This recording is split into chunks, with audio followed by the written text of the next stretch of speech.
ഇന്ന് തന്നെ ഡൗൺലോഡ് ചെയ്യൂ. കാണൂ നിങ്ങളുടെ ഫേവറേറ്റ് ഷോസ്.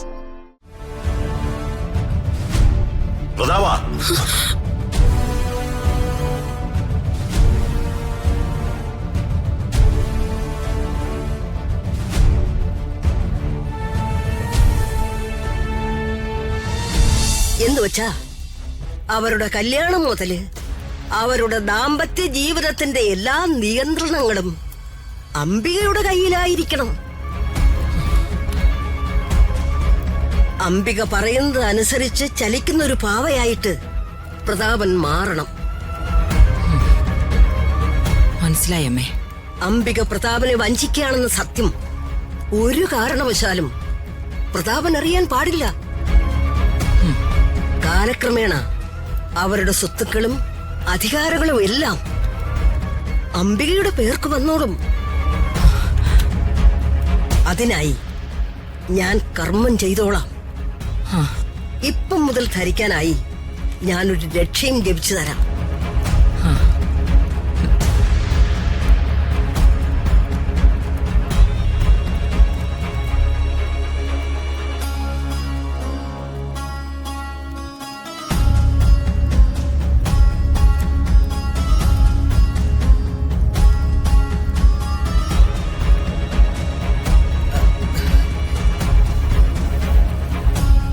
അംബികയുടെ ഇടത് കൈയിൽ കെട്ടിക്കൊള്ളൂ.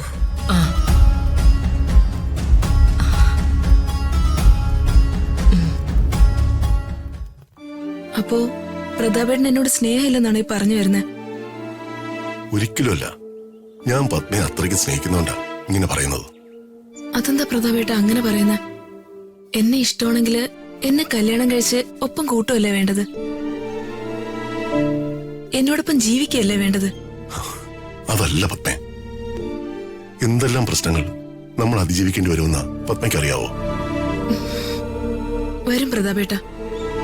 പരസ്പരം സ്നേഹിച്ചവര് തമ്മിൽ ഒന്നാവണമെങ്കിൽ ഒത്തിരി കഷ്ടപ്പാടുകൾ സഹിക്കേണ്ടി വരും. ഇഷ്ടപ്പെട്ട മറ്റുള്ളവരെ വേദനിപ്പിക്കേണ്ടി വരും. അതങ്ങനെയാ. അത് ഇന്നോ ഇന്നലെ തുടങ്ങിയ വ്യവസ്ഥിതിയല്ല. പ്രതാപേട്ടൻ എന്നെ ഇഷ്ടമാണെന്ന് മാത്രമാ എനിക്കറിയേണ്ടത്. ഇഷ്ടമാണ്. പക്ഷെ എനിക്ക് പത്മ വിചാരിക്കുന്നതിനേക്കാൾ ഏറെ ഇഷ്ടമാ. എന്നെ പിരിഞ്ഞ് ജീവിക്കാൻ പറ്റൂന്ന് വിചാരിക്കുന്നുണ്ടോ? എന്താ പ്രതാപേട്ട മിണ്ടാത്തത്? ഏട്ടന് ഞാനില്ലാതെ ജീവിക്കാൻ പറ്റൂന്ന് കരുതുന്നുണ്ടോ? എന്താ പ്രതാപേട്ടനെ അലട്ടുന്ന പ്രശ്നം? അത് പറയൂ. പത്മേ, ഞാൻ ഏറ്റവും കൂടുതൽ സ്നേഹിക്കുകയും ബഹുമാനിക്കുകയും ചെയ്യുന്ന ആളാ മഹാദേവ വർമ്മ സാറ്. അദ്ദേഹം എന്റെ രാഷ്ട്രീയ ഗുരു മാത്രമല്ല. അത് എങ്ങനെ പറയണമെന്ന് എനിക്കറിയില്ല. അദ്ദേഹം എന്റെ എല്ലാം ആണ്. ആ മനുഷ്യൻ ഞാൻ കാരണം വേദനിക്കേണ്ടി വരില്ലേ പത്മേ? പ്രതാപേട്ടൻ മാത്രമല്ലല്ലോ അതിന് ഉത്തരവാദി. ഞാനും അതില് പങ്കാളിയല്ലേ? എന്നാലും പ്രതാപേട്ടനെ എന്റെ അച്ഛന് നന്നായിട്ട് അറിയാം. അച്ഛൻ ആരെയും ശപിക്കുകയോ ശത്രുവായിട്ട് മാറ്റി നിർത്തുകയോ ചെയ്യില്ല. മാത്രമല്ല എന്റെ അച്ഛൻ എന്റെ ആഗ്രഹത്തെ എതിർക്കുകയില്ല. പത്മ പറഞ്ഞു വരുന്നത് മഹാദേവ വർമ്മ സാറിന്റെയും സരസ്വതി മേഡത്തിന്റെയും അനുവാദത്തോടെ ഈ കല്യാണം നടക്കുന്നതാണോ? എന്താ പത്മ ഒന്നും മിണ്ടാത്തെ? അങ്ങനെ ഒരു അറേഞ്ച് മാരേജായി നടക്കുമെന്ന് എനിക്ക് തോന്നുന്നില്ല. അപ്പോ ഇതിനൊക്കെ കുറച്ച് റിസ്ക് എടുക്കണം പ്രതാപേട്ട, അല്ലാതെ ഒന്നും നടക്കില്ല.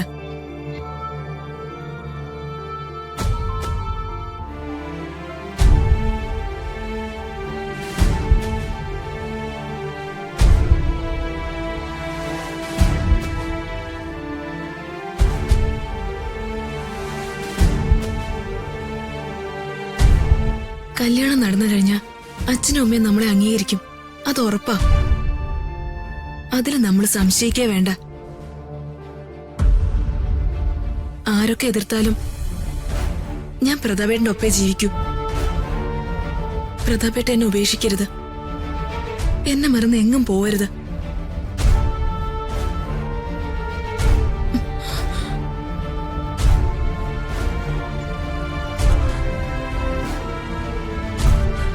വേണു,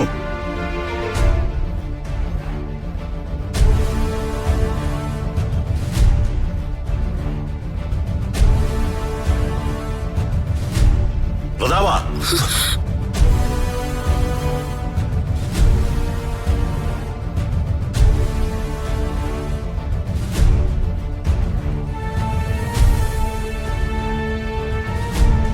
ഹൃദയം നിറയെ മകളെ കൊണ്ടുവരുന്ന ഒരച്ഛന്റെ ഹൃദയത്തിൽ തന്നെ ചവിട്ടിയിലൂടെ നീ.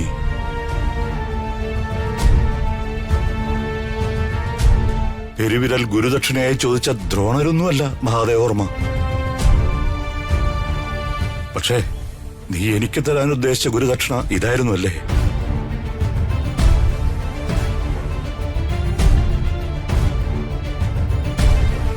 ഇതിൽ തനിക്ക് വല്ല പങ്കുകൊണ്ടോട് വേണു?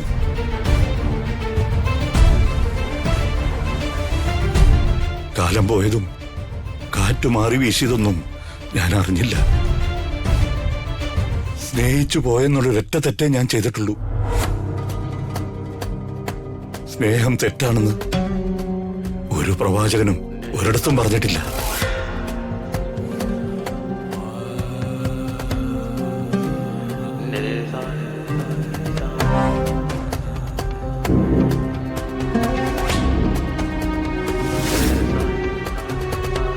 മഹാദേവവർമ്മ സാറ് ഇതെല്ലാം നേരിൽ കണ്ട് മനസ്സിലാക്കിയതാ.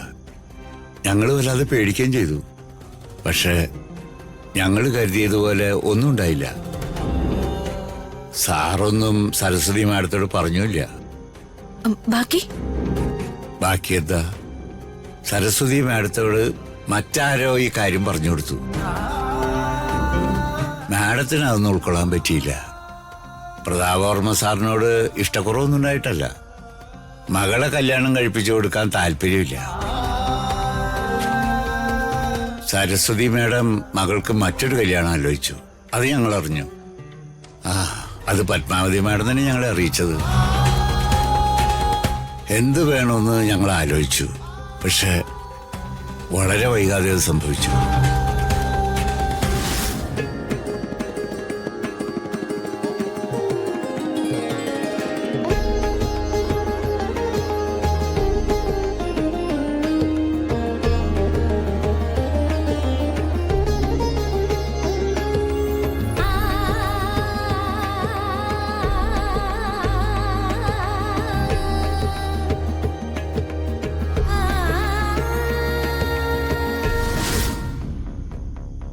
അതിനുശേഷമുള്ള കാര്യം എനിക്കറിയാം. അമ്മമ്മ തോക്കെടുത്തതും പിന്നെ എന്റെ അമ്മ യാത്ര പറഞ്ഞു പോയതും ഒക്കെ. അതെ, അത് തന്നെയാ. കല്യാണം നടത്താൻ കൂട്ടുന്നതിന്റെ പേരില് എനിക്കും കുറ്റബോധം തോന്നി. അവരാരും ഒന്നും പറഞ്ഞിട്ടൊന്നുമല്ല. ഞാൻ കുറെ ആള് മാറിയുന്നു. പിന്നീട് എന്തൊക്കെയാ അവരുടെ ജീവിതത്തിലുണ്ടായത്? അകലേ നോവിനാലേ